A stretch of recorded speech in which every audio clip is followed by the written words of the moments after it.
Welcome back to another one of our short decoder snippets. Today we're going to talk about underrepresentation in Parliament relative to the numbers in a population. Take women for instance. Okay, so we know women are about 49% of our population, but guess what? The number of members of Parliament who are women is only 11%. 49% in the population, 11% in Parliament are women MPs. That is a shockingly low representation of women in our Parliament. And it starts from our political parties who just do not field many women candidates. Even in our state assembly elections, of the total candidates nominated by political parties, only 8% are nominated as women candidates. This is not because men do better in elections. In fact, women candidates do better than men.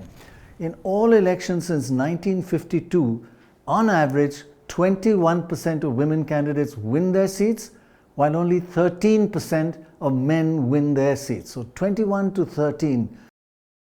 So Dorab, women have higher winnability, but they're still not nominated. You know, like almost all countries of the world, including Britain, it is a man's club. So the man always has a greater chance of being selected vis-a-vis a woman. If a woman is extremely talented, take a Sushma Swaraj, she gets in.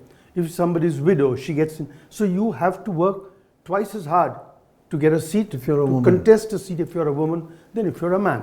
And that's the way our parliament functions. All parliaments function that way unless there is a quota, which is the purpose of the 1/3 quota. Okay, now fortunately there is at least an attempt now at correcting this Parliament and State Assembly anomaly, which will have 1/3 of women from now on. But that will not come into force till around 2034. Another section that is terribly underrepresented in the Lok Sabha is our youth.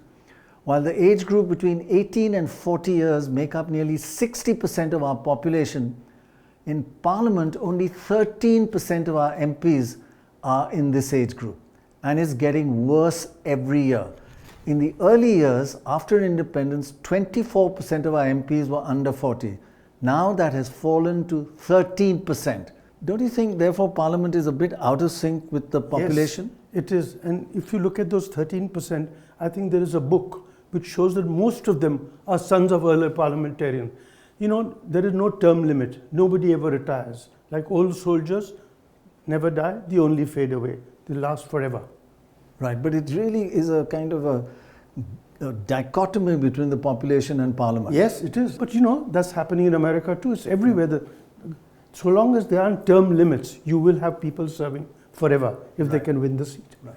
Another key section of our population that's grossly underrepresented in Parliament are Muslims, who are about 14% of India's population.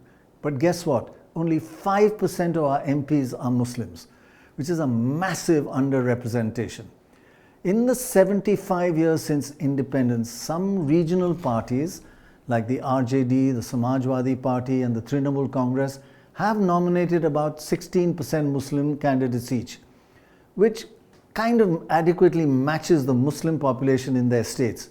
But at the lower end of the scale, the Congress has fielded only 7% Muslim candidates, and the BJP has only 1% Muslim candidates. Well, let's look at it.